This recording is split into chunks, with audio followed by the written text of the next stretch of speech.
Welcome to The Mortgage Voice with Jeff Barton, your voice in the mortgage industry. Each week on this program, Jeff and his guests share their expertise, personal anecdotes, and the latest industry news to keep you in the loop. Now, to provide you with insight and help you navigate the consistently changing world of real estate lending, here is your host for The Mortgage Voice, Jeff Barton. Welcome, everybody. I'm Jeff Barton, your voice in the mortgage industry. 888-713-2929, telephone number. Pick up the phone, give us a call. We can answer your questions about what's going on in the mortgage business. And that, of course, relates to anything having to do with you wanting to either buy or sell or any number of other things in the spectrum of why you need money to buy a house. Why you need money if you're going to sell a house. A lot of people don't understand that when you sell a house, you're going to end up with money, right? And what are you going to do with that money? There is a number of ways by which you can lessen the tax significance, if in fact there is one. And oh, by the way, the 2-year exemption, meaning that if you live in a house 2 years, you can sell it and keep the short-term capital gains up to a certain number. Well, that's changed as of the tax laws a couple of years ago.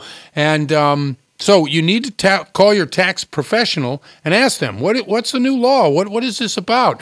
I think it's 4 years now, and I also think that the tax exemption is $600,000 per individual, $1.2 million for a couple. So if you've got a house in California right now and you're thinking of selling, you want to make sure that you understand that if you sell that house and the profit, if you're a couple, is over $1.2 million, you're going to be paying taxes on that. Now, if you're 55 or older, I believe that's it. Again, check with your tax professional. But you can save the basis of the house you're in and transfer it to the new property if it's of more value. Meaning, let's say you have $1 million house you're selling, and you bought that house, 100 years ago, and it cost you, $100,000. Now it's $1 million. So you're about ready to see a tax significance of $300,000 if you're a single person. Maybe your husband or a significant other aren't with you anymore, and you've got a tax bill. If you are 55 and over, you can move that basis. Now, what is a basis? A basis is whatever you paid for the property.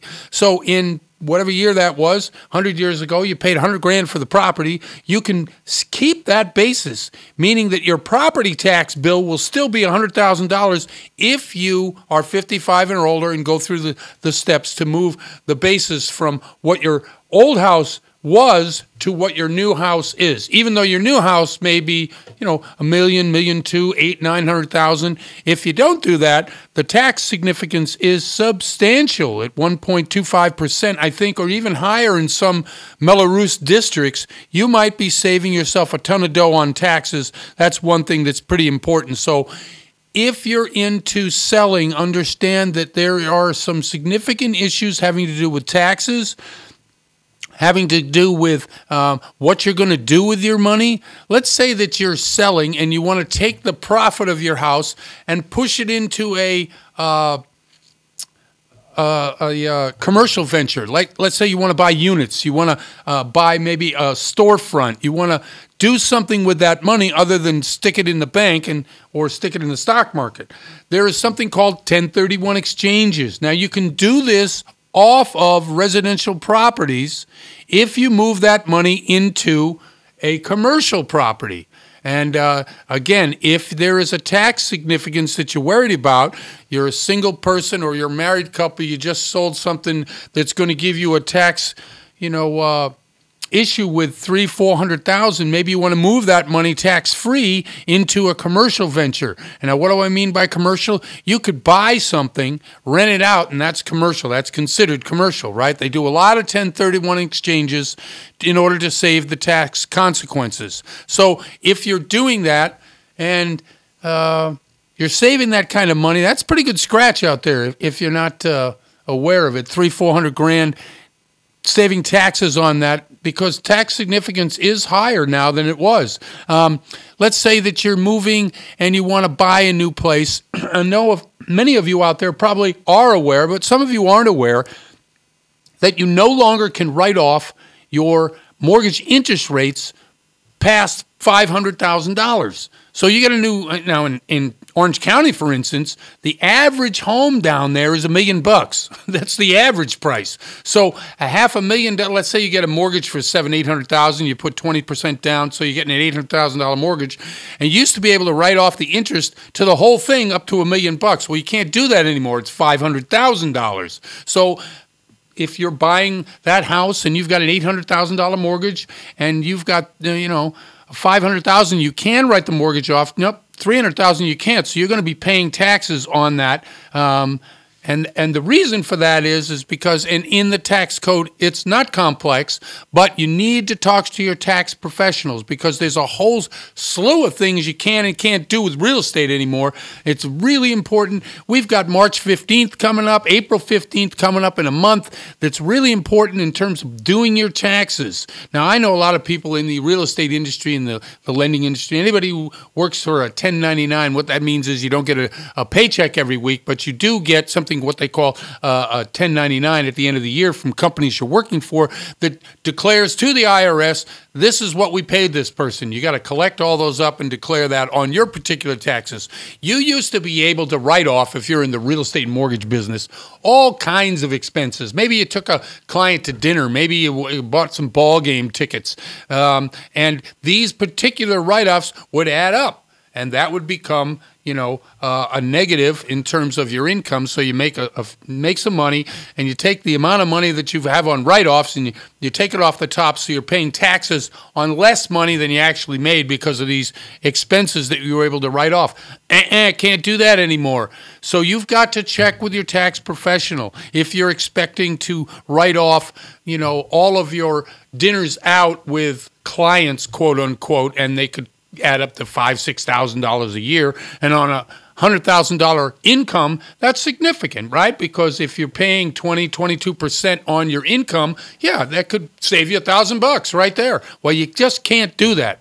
Check with your tax professionals, anybody in the business, anybody who has a second job that gets paid cash and you put it in the bank. Be careful about that too. Why do I say all this about taxes? Why? Because when you're looking to reinvest or buy and you want to get a mortgage and you want to be able to show income or you want to be able to show what you're making on a yearly basis, you have to have proof of income for many loans out there in the marketplace. Now, we've talked on the show many times about loans that you don't need that kind of documentation for, but it's going to be more expensive. Now, the rates. Let's talk rates just for a second because it's really important to understand rates have come down a lot. So much so that there's a refinance market again. Now, what do I mean by that? Okay, 30-year fixed-rate loans as low as 4.375. It was a year ago that they were almost at 5%, and they went up to almost 5.375 towards the end of last year. So we've seen a significant reduction in the last 5 to 6 months, so much so that people who bought a home for 5.25% are now looking to refinance so that they can lower their payments. And it does make sense. When you look at a loan and you're looking to decide whether saving, $50, $100, $200 per month is worth it, you have to look at how long you've had that loan. How long have you been paying on interest rates? For instance, we all know on an amortized 30-year loan that the interest payments that you make on that 30-year loan are such that for the first 10, 12, 14 years, you're paying mostly principal. I mean, mostly, listen to me, mostly interest. So those interest payments that you're making aren't really reducing the principal all that much. Now, it does some, but you really begin to pay that loan off in the last 10 years of the loan. That's the way it, because the banks want their money up front. It's just the way it is. And that's what amortization does. But if you are in the first year, year and a half, 2 years, maybe even up to 5 years, do the math. Find out how long it's going to take with making that savings for you to recoup the money that you are losing on interest payments that you've already made.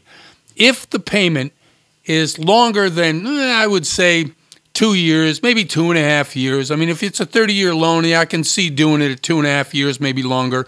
But if it takes you longer than that to pay off and start seeing actual reduction in the amount of money you've totally paid, then I think it's probably worth it. And it's worth looking at it now because interest rates have really dropped. Anyway, thanks for listening to the show. Welcome, everybody. I'm Jeff Barton, your host for The Mortgage Voice, and we'll be right back. You're listening to The Mortgage Voice with Jeff Barton. We'll be right back with more in just a moment. For more information on today's topic, email Jeff Barton at info@malibufunding.net. Now, back to The Mortgage Voice with your host, Jeff Barton.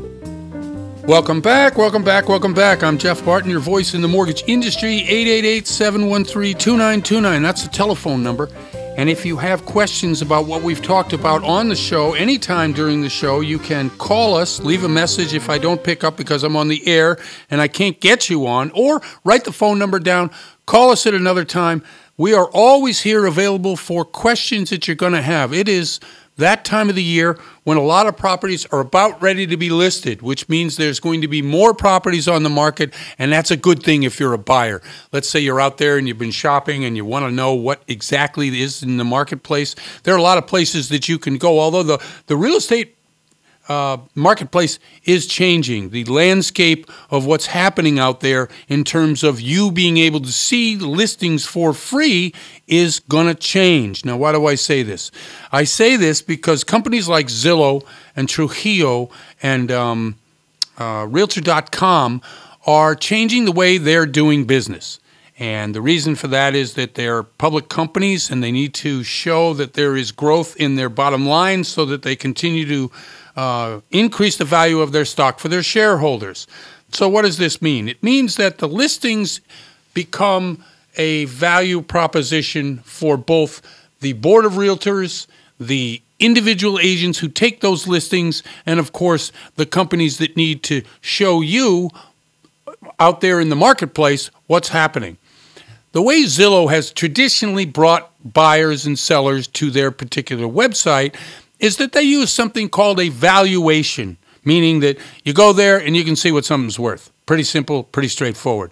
Although there is a lot of animosity in the realtor community as to the validity of the pricing structure that they use when they value a home. Most people think it's probably 10 to 15% too high. I tend to agree that it is too high. I'm not sure what percentage that is. But yes, I agree too that Zillow, by really buying your eyeballs, they are attracting people to their website because they're saying something is worth more than it is, or that, this is what it's worth. And people who are buying go there and they see the prices, but more or less people going there to buy are looking for all the listings in one place. So what's happening is each individual agent is now in charge of making agreements with Zillow or Realtor.com or Trujillo or Redfin or any of these others. What those companies are called are aggregate suppliers of information, and they collect information from various sources. So there is a move in the realtor community, especially with some associations, to not allow these companies anymore to get the listings for free, meaning that they would have to pay some percentage of what they're making to whoever it is supplying them with listings. If there are companies out there that are buyer agent companies and others that are, selling agent or listing agent. If you're a listing agent company, the value of what you have in a listing is worth something. Now, the reason I bring this up, it's boring business side of what we talk about every day on the show and what we talk about as industry professionals. But understand, if you're listing your property, that the listing itself has value. Like if you do a loan, right? Most people think, okay, I'm going to get a loan. It's going to be 4%, blah, blah, blah. The company that gives me the loan, I send them the payments and they make money, and that's how they make money. That's not how that works either. Like the realtor world, in the loan world, the paper of your loan, the actual, whether it's a mortgage in some states or here it's a first trust deed and a note, But that promise that you're going to repay the money that was lent to you is bought and sold on the marketplace all the time. Most of these loans, which are standard 20% down conventional loans, get sold to Fannie Mae or Freddie Mac. If you're wanting to only put down 3.5%, those FHA loans, they get sold over to Ginnie Mae. But those particular cookie-cutter loans really get bought and sold 2 or 3 times before they end up with Fannie or Freddie. There are many lenders out there who just look to doing the paper, could care less about the customer other than, are they paying on time? Are they paying now? Are they paying rapidly? And are they a problem? Because then your particular loan becomes valuable. Now, when you do the loan, you will sign a piece of paper that says, yes, I'm aware that this loan can be bought or sold immediately and many times. One of the things that is never discussed, when those loans are sold, there is something called they sell the loan, right, for whatever it is, a couple of points, 3 points, 5 points, whatever it is. But there's something also called a service-related premium. Now, that service-related premium is what we all know as servicers, people that, collect the money and pay the lender or whoever it is that holds the note. Those servicers are different than your lender, which, of course, is nobody that's going to hold on to that paper. Very few lenders do. So all of this, by its nature, changes the aspect of your negotiating power with the lender. If you said to a lender, now I'm shooting myself in the foot here, but if you said to a lender, look, I know that this note is going to be sold immediately, and I know that the servicing rights, i.e. the people I pay my payment to, is a separate transaction that you also make money on. I want to know if I can get reduced fees. Now, what does that mean as a result of that? As a result of you knowing that, it's telling the lender that, hey, this person is a savvy person who will go somewhere else. They will do this. And in a very highly competitive market, which is what we're in right now, hyper-competitive market, big companies like United Wholesale, Franklin American, and Quicken Loans are in a pricing war right now. That's right, a pricing war. So if you're looking for the lowest rates and you don't necessarily want to go to Wells Fargo because that company seems to not be able to get anything right, or you don't want to go to Bank of America or Chase or any of the other larger banks, and you want to go to Quicken or Franklin American or United Wholesale, those companies are in a price war. So you could probably do very well in terms of your rate if you went to one of those companies. Now, if you have a broker, just say, hey, look, I've heard these rates are great. Quicken just lowered their rates by 1 whole point. There's a war for your loan out there. So if you go in armed with the knowledge that, hey, I know there's competition out there for this loan, and you also know the SRP is being sold, the service-related premium, as well as the note itself, especially here in California where we use trust deeds, that's what they sell. You know that you have an ability to say, look, you're making money twice. I don't need to pay your $895 or $900 underwriting fee. I think that's too much. Or some of the other fees that you might pay. You might be able to get those fees down, especially if you go in forearmed. Now, of course, they could say, hey, take your business elsewhere, but knowledge is power, always. And if you're in any of these businesses, whether it's you're selling a house and you know the fact that the aggregate of all the listings get bought and sold in the back end, you can say to your realtor, hey, are you making money on this listing itself rather than selling my house? Because if they are, they should disclose it to you. And if they're not, you could then say, okay, fine, I still want a reduction in my costs. Let's see. Quickly, Fannie Mae not Fannie Mae, but I was reading online, and a guy named John Passonen, March 11th, Step-by-Step Guide to Gaining a Competitive Edge. Okay, this is for people who are looking to see if they can service you better as loan officers. There were 3 steps, and I'll get to it quickly in 1 minute. The first step, understand what the borrowers want. Now, you're a borrower out there, and you're listening to this. Understand what the borrower wants. You tell them, you want a loan, you want it cheap, right? I mean, it's pretty simple. But it involves much more than just those 2 things. the listening to what a borrower really wants. For instance, you may think a borrower wants to put 20% down when in fact he wants to take that 20% and use it to fix up the house. He's really looking for something of a down payment assistance. You have to listen and listen hard. Number 2, you have to redesign the journey. Now this is one of those, what the heck are they talking, redesign the journey? What you want to do is make it a collaborative effort and inform rather than tell. And that's always important in communication and sales. You want the customer to be able to make the decision as long as they have the most information available. And number 3, Fannie Mae, the lender sentiment, and what they come up with in terms of how they want to do their business is important for you to understand that that secondary market is alive and well and wants your loans, so they're willing to negotiate.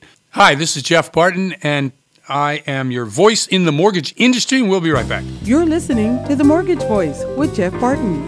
We'll be right back with more in just a moment. For more information on today's topic, email Jeff Barton at info@malibufunding.net. Now, back to The Mortgage Voice with your host, Jeff Barton. Welcome back, everybody. I'm Jeff Barton, your voice in the mortgage industry. 888-713-2929. That's our telephone number. If you pick up the phone and give us a call, we can help you answer questions about your real estate needs. Now, it's springtime. A lot of people looking to either move or buy. A lot of product coming on the market. And one of the cool things about real estate, and everybody loves to talk about real estate, it's like talking about your kids at the playground, right? Everybody who has them really likes talking about them. Well, real estate's like that too. The reason being is that 90% of millionaires in the U.S. did it by real estate. So everybody's excited about it, wants to deal with it, talk about it, and they're always picking my brain. I'm not the expert, but I do bring to the show many people, and this person in particular has written a book, and I want to bring her, first time on the show, Jacqueline T.D. Wynn, True Legacy Wealth. And Jacqueline, thanks for coming on the show. Thank you for having me. I appreciate it. Okay, finish the name of the book. Subtitle? Yes, please. I just figured you would do much better service to it than I would.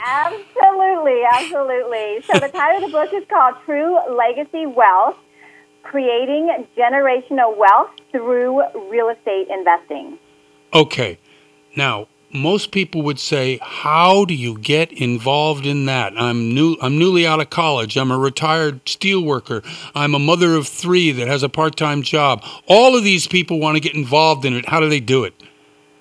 You know, the first thing you have to look at is what your goal is, right? Because there's as you know, are you trying to buy and hold? Are you planning to do flipping? Like maybe you have time and you want to fix some properties and you want to flip the property. And also you need to look at what it is that's important for your family. I'm a single mom, and so being with my children is very important. So any goals that I make, anything that I do, I look at how is it going to affect my family. Okay. So I think in any new business and venture, you have to look at how it's affecting your family. And then there's multifaceted of where you want to go in real estate. You can go into turnkey. That's what we offer for the busy family, where we do it all. We find the properties, we analyze it, we bring it to you, we help you get it financed, and then our third-party vendor will manage it. Some people want more hands-on, and they have that time. They'll make a little more money, but it requires more time. Okay, expertise in this. A lot of people do not want to make a mistake. Everybody is fresh in their minds, 2008, 9, and 10, where everybody seemed to think that every 10 months the property would go up 10 or 15%, they'd refi or they'd sell, they'd flip. Nobody wants to get stuck in that again. How does a novice get involved with this without getting hurt? You know, the thing about real estate that, like you said earlier, everybody wants to get into it, but there is a barrier to entry, as you know. Most people do not know what to do, how to start. They don't know what a good property manager is or who they can even trust. And so you need to build a team. I think with anything, any wealthy person will tell you they have a team. You can't know it all. So you first need to find someone that has invested. Maybe you find a realtor that That's what they do. They help investors. You learn all of the numbers, what a cap rate is, what CRM is. You read books. I got my license, and I also listen to audiobooks. There's many, many ways to start learning, but you got to start somewhere. Now, I talk to flippers on the show all the time, and we do a show in Las Vegas called the Las Vegas Real Estate Show, very similar to this, except it's on television. And what we often find when we're talking to professionals like yourself is that at some point there's something blocking an individual from making the leap. For you, what is that? Mindset. Mm-hmm.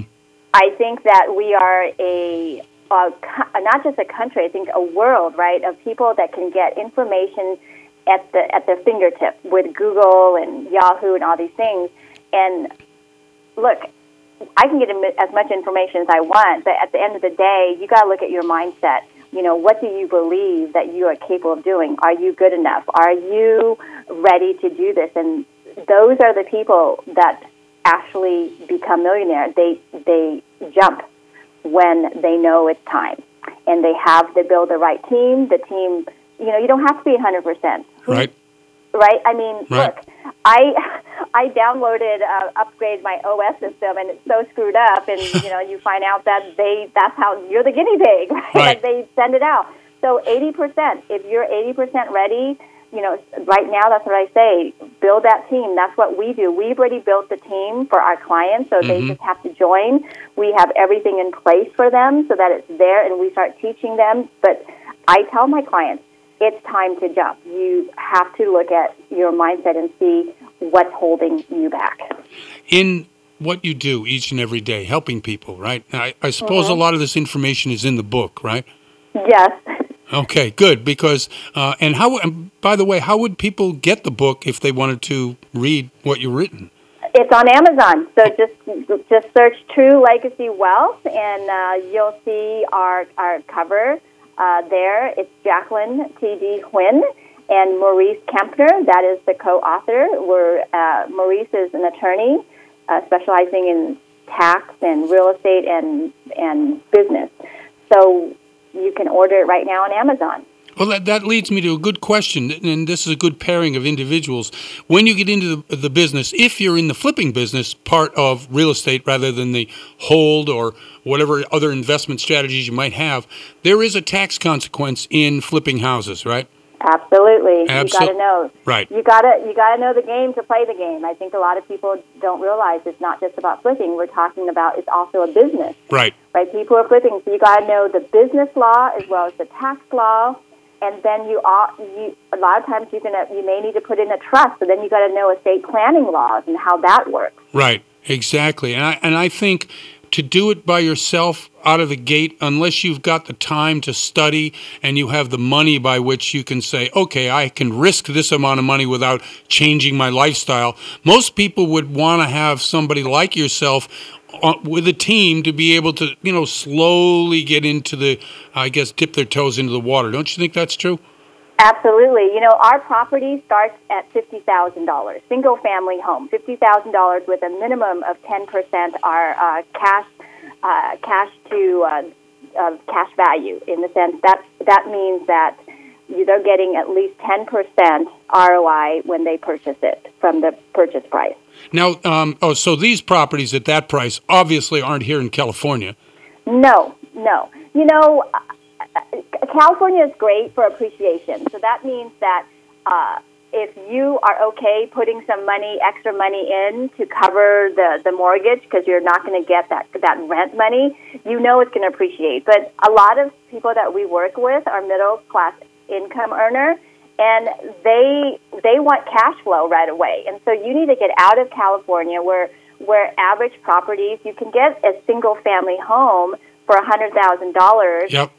With the rental at $1,000 a month. So you are cash flowing, and we help them build that portfolio up.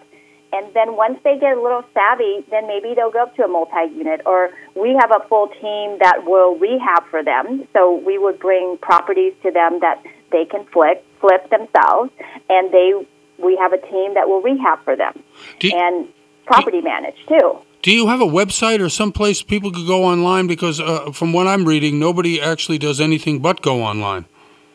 Yes, it's True Legacy Wealth, just like the name of the book, .com. Okay, excellent. And on there, I guess, is a way to sign up, is a way to get more information. Absolutely. They can go on there, get a free membership where they'll get, we send out emails, about three to four emails a month with actual listings of properties where they can actually jump and say, hey, I want to buy this $50,000 property. And then we help them get finance and all of that. And you handle the financing yourself, or do you farm that out? How does that work?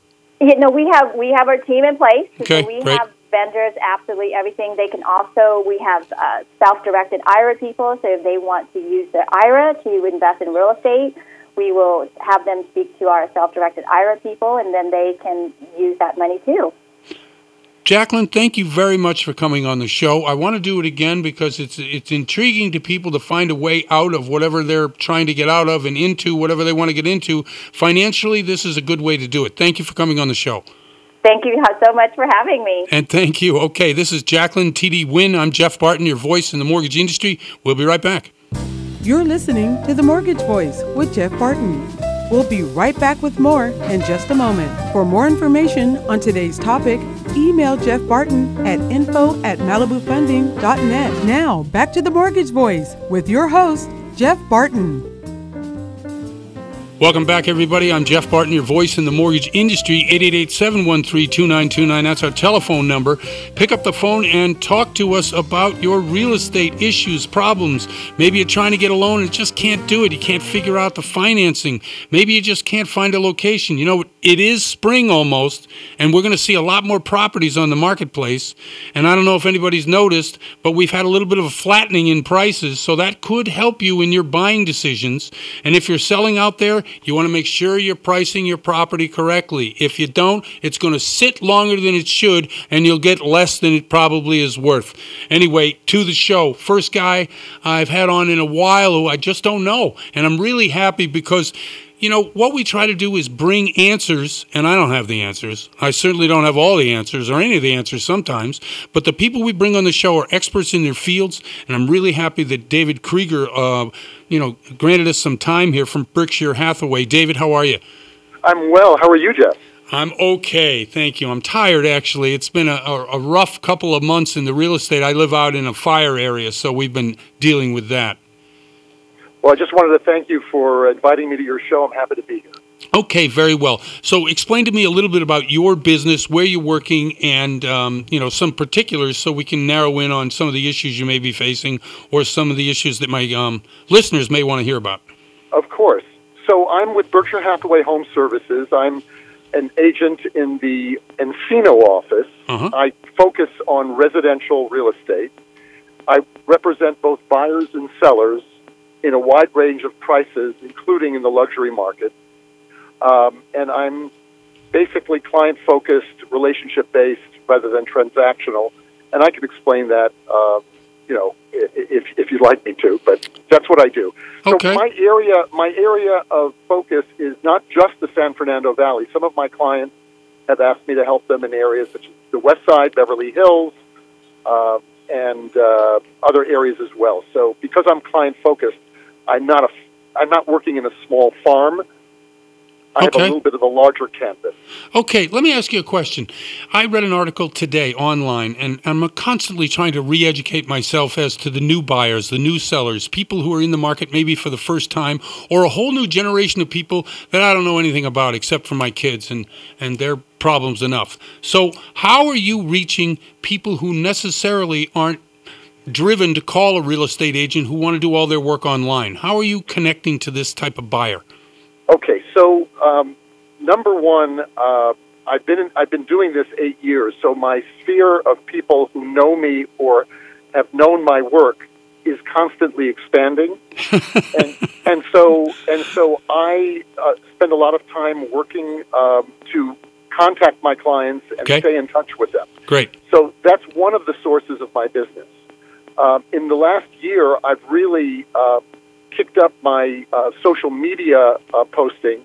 So I'm doing targeted emails to my clients and also, I'm on LinkedIn, which is, I think, how you found me, Right. And Instagram.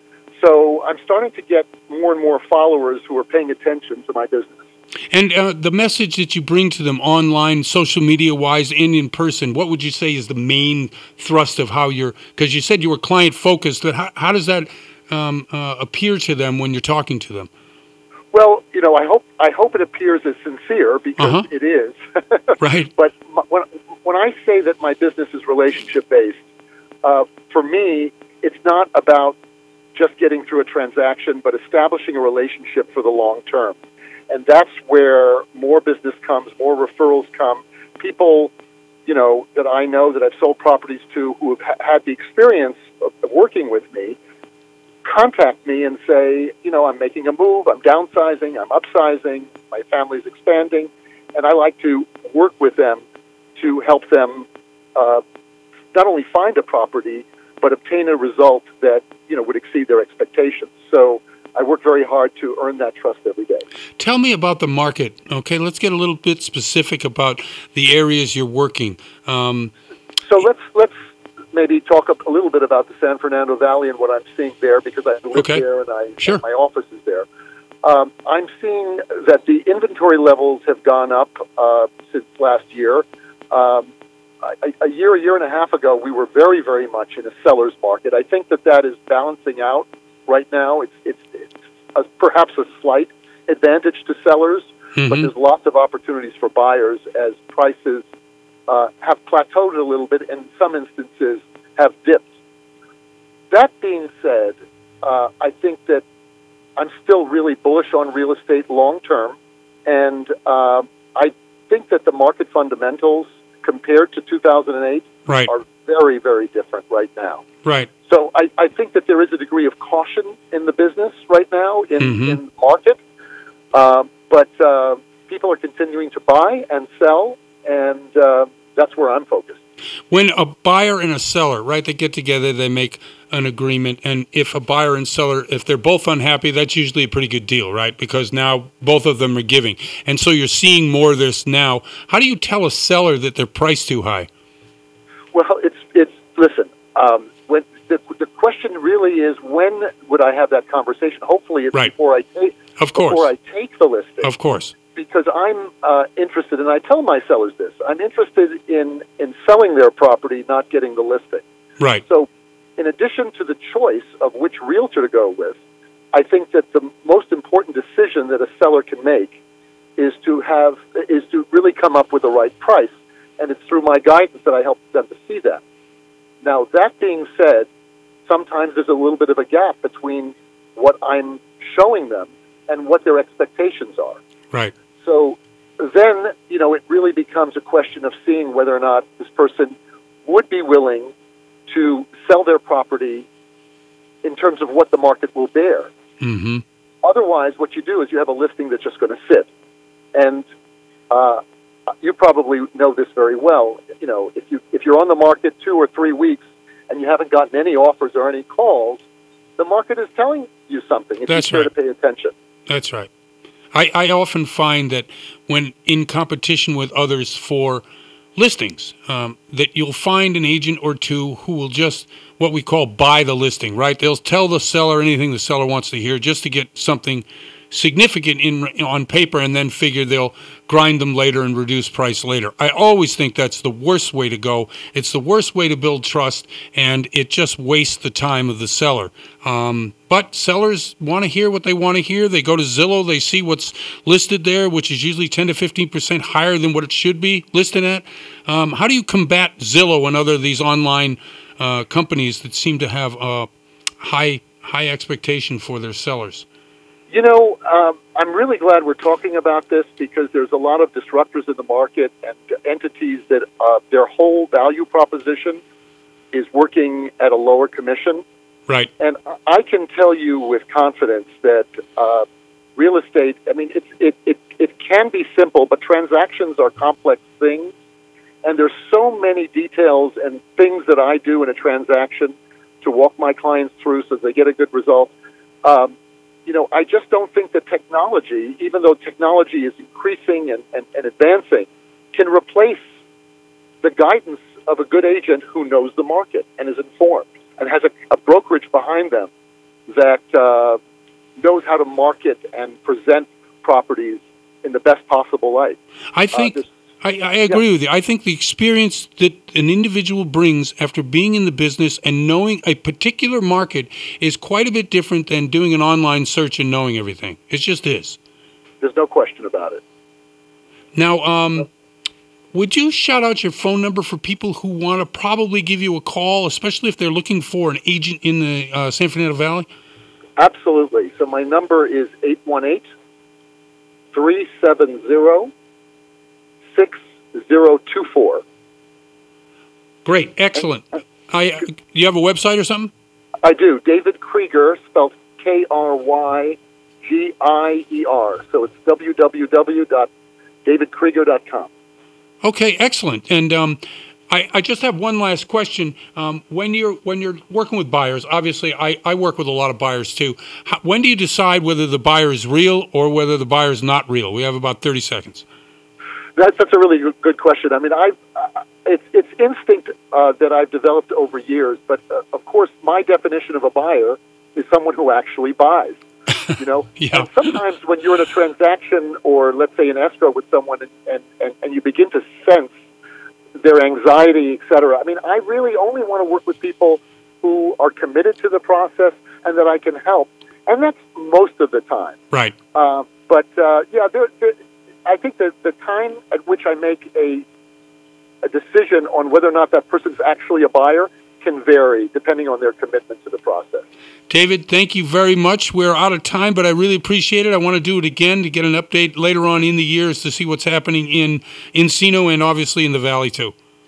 My pleasure, Jeff. Thanks for having me on. Thank you very much. That's David Krieger from Berkshire Hathaway. I'm Jeff Barton, your voice in the mortgage industry. We'll be right back. You're listening to The Mortgage Voice with Jeff Barton.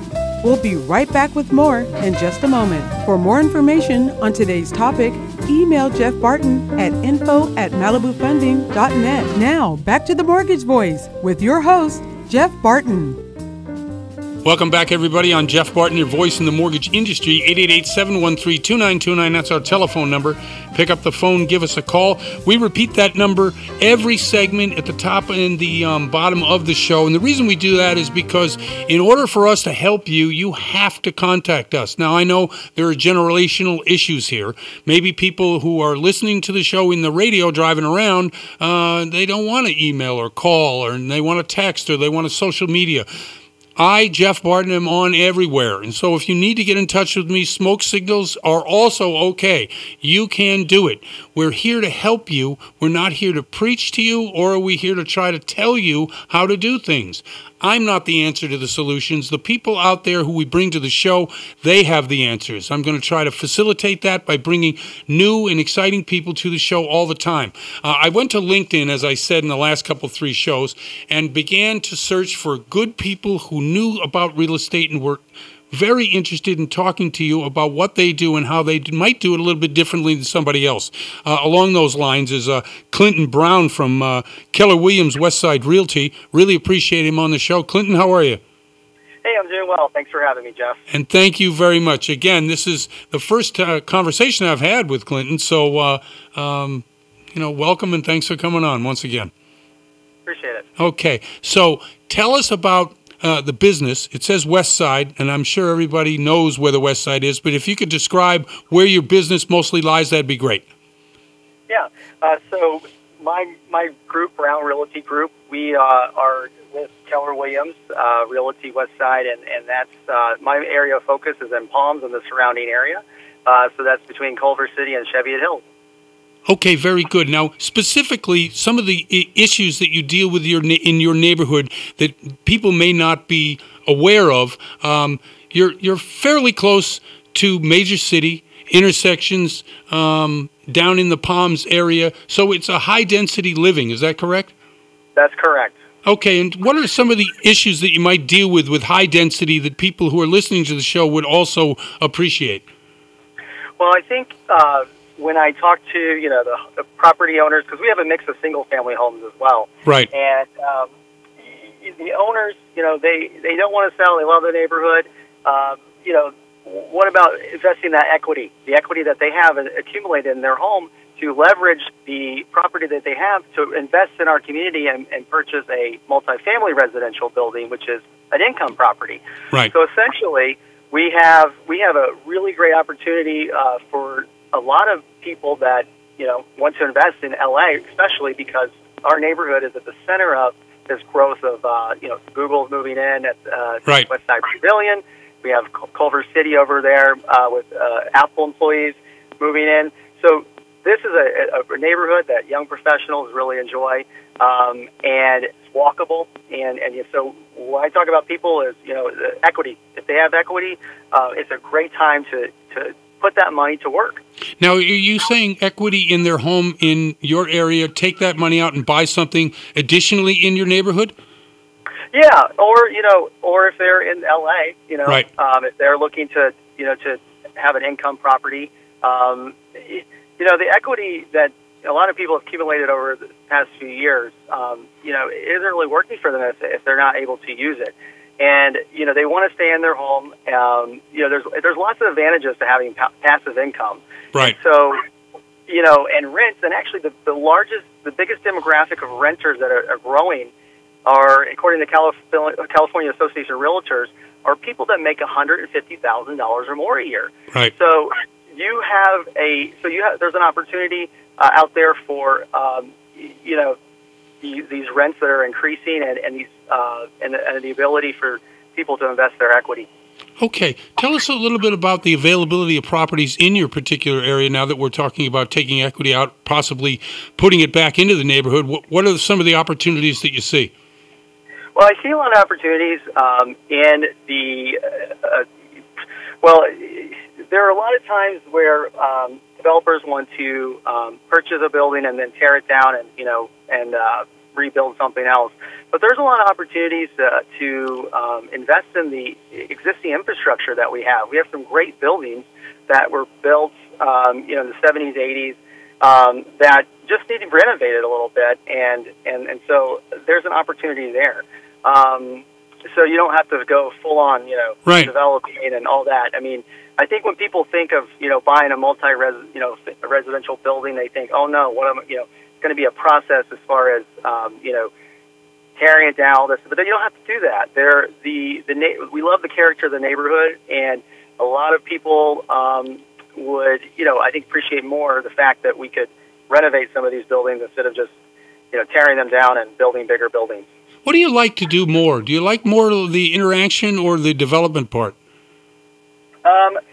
I like both. I like the fact that, I love hearing how people, their story, their situation, what it might be personally, and how we can get them from point A to point B. There's a lot of different aspects of the job that are very important, but the main focus that I have is focusing on the people and their needs and how we can get them from point A to point B. How are you getting your investors, people that are interested in doing some of this, or because you've been doing it so long, they're coming to you? Well, a little bit of both, but Uh-huh. I'm an old-fashioned. I like to door knock, call people. So I farm, quote unquote, farm my neighborhood in respect to that. Especially, I like to get out and hear people in their conversations and what's going on.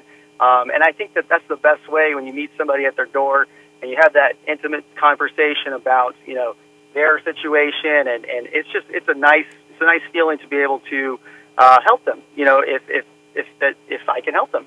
How are you combating the newer generation? And I don't even know how old you are. You could be the newer generation. What do I know? But there is such a move to doing everything through your phone or online and not necessarily face-to-face. I happen to agree with you about face-to-face. I think it's the only way to do real estate. But how do you draw in people who aren't necessarily of the same mindset? Yeah, so I'm 32, so I guess I'm millennial generation. Uh-huh. However, I think, so we have, our social media outreach, Clinton LA Home. Anybody can go there and see our team. In addition to that, I mean, I like to,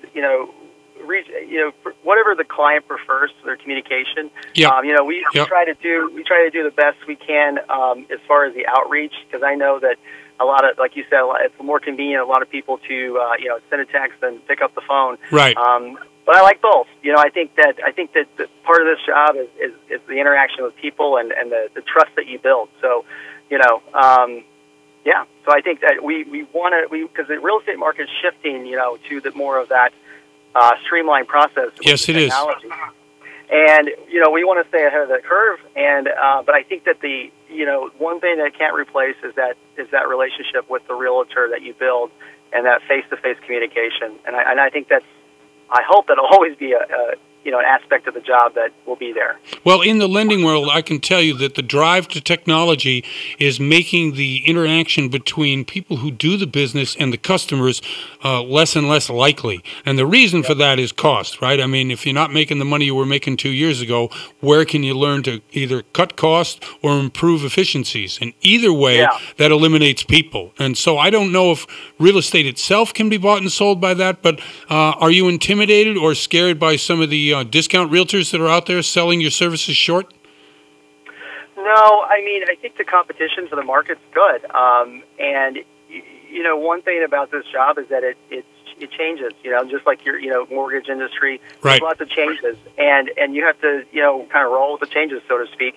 And I think, whatever you can do to, implement these, if it's better for the consumer, then, hey, I'm all for it. So right. We have to adapt to those, because it's consumer driven, and a lot of the times this is if they're not buying their first home or their second home, or that they're going to be investing in income properties. This is a big decision, and I think that I think a lot of people want that that reassurance, that face to face. Even though, a lot of stuff can be automated. Yeah, I agree with you. I think there's a blend there somewhere, and I don't know what that's going to cost or how much money you can make in the future, but I think exactly like you do, you cannot replace the people in the equation, but at the same time, there are efficiencies that can be better handled through technology. Absolutely. You know what? Our time's up. Clinton, thank you very much for coming on the show. I really appreciate it. Thank you, Jeff. And if anybody needs more information, it's Clinton LA Home, and I'd love to help anybody out there. Yeah, shout out your phone number if you would, please. Sure. It's 310-487-6453. Thank you.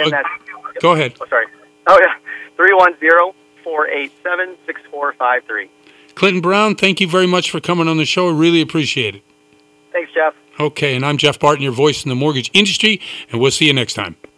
You're listening to The Mortgage Voice with Jeff Barton. For more on today's topic, visit www.malibufunding.net.